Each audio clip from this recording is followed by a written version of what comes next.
Hello, my name is Mrs. Thornton, and my videographer today is Ms. Laura Smith, and we are from the Blackwell Preschool Center. We are so happy to share some math lessons with you and your child. I will read a story and share a quick math lesson with you and your child. The lesson is easy to follow. We will be learning one-to-one correspondence. And one-to-one correspondence is an early learning math skill that involves the act of counting each object in a set one time and then matching it to the number. Here we go. So today I'm going to read the story called The Hungry Caterpillar. And it's written by Eric Carle. The Very Hungry Caterpillar.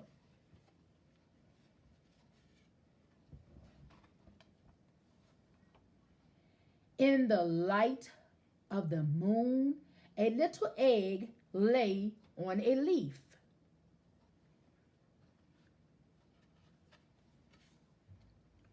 One Sunday morning, the warm sun came up and pop!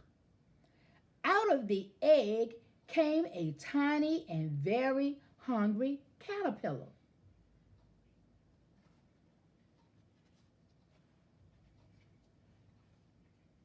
He started to look for some food. On Monday, he ate through one apple, but he was still hungry. On Tuesday, he ate through two pears, 1, 2, but he was still hungry. On Wednesday, he ate through 3 plums, 1, 2, 3, but he was still hungry. On Thursday, he ate through 4 strawberries, 1, 2, 3, 4. On Friday, he ate through 5 oranges, 1, 2, 3, 4, 5, but he was still hungry. On Saturday, he ate through each piece of chocolate cake, an ice cream cone, a pickle, a slice of Swiss cheese, a slice of salami, a lollipop, a piece of cherry pie, 1 sausage, 1 cupcake, and 1 watermelon. And that night, he had the stomach ache. The next day was Sunday again. The caterpillar ate through 1 nice green leaf, and after that, he felt much better. Now, he wasn't hungry anymore, and he wasn't a little caterpillar anymore. He was a big, fat caterpillar. He built a small house called a cocoon, and around himself. He stayed inside for more than 2 weeks. Then he nibbled a hole in the cocoon and pushed his way out, and he was a beautiful butterfly. The end. So, we want to learn one-to-one correspondence. So, parents, what I did was I had some index cards, I had some pom-poms, some old spools of thread, and I had some squares at home. And I have a deck of cards that you could use.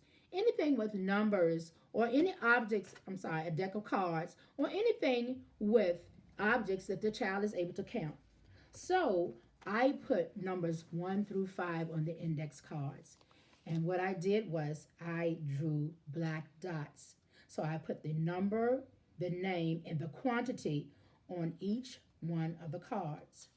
1, 2 with 2 dots in the name, 3 with 1, 2, 3 dots with the name, 4 with 4 dots, 1, 2, 3, 4 in the name, the number 5, and 1, 2, 3, 4, 5 dots in the name. And the object is to ask your child to have the cards, and you don't have to do it in order, but you could have the child choose either one of the cards they want, and you could ask them, could you please hand me one object to put on this number one? So the child could pick one pom pom and match it with the number one card. Or the child could choose the number 5 card. And let's see, I have 5 pom poms here. And the object is to put a pom pom on each dot that's on the card. So that's 1, 2, 3, 4, 5. Or the child could choose number 2. And I have 2 spools of thread. 1, 2. Or we could use number 3, and I have 3 cubes. And the child could match the numbers with the cubes, 1, 2, 3. So there we have one-to-one correspondence, and we've only counted each one time. Thank you so very much for allowing us to come into your home. Have a great summer.